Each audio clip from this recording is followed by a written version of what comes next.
Right from the day he was sworn in as the Prime Minister, he's got a very definite agenda, which is to first improve relations between India and the surrounding neighborhood. For a long time, many of these nations were neglected in some ways. For example, the earlier Prime Minister never went to Nepal.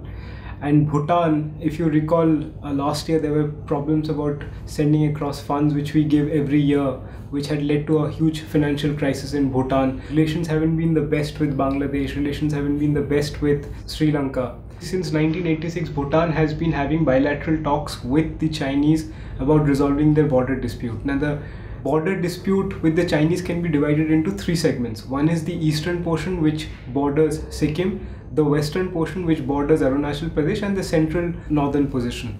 Now, the Chinese are very keen to come and occupy the east and the west portions, which the Bhutanese, from what we have gathered, are very open to giving up those areas and hang on to the central portion. It was important that the Indian Prime Minister choose that place as his first foreign bilateral visit and go and assure the Bhutanese that India will continue to foster the special relationship that we share with Bhutan.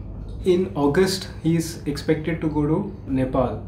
And this is very significant because if you look at Nepal, both in terms of hydroelectricity, both in terms of its strategic position vis-a-vis China, and also the huge amount of cooperation that Nepal has extended in our counter-terrorism efforts, Nepal is a key ally for us. See, if you look at the tremendous outreach program that Prime Minister Modi made during his swearing-in ceremony, he immediately started a bilateral with Pakistan.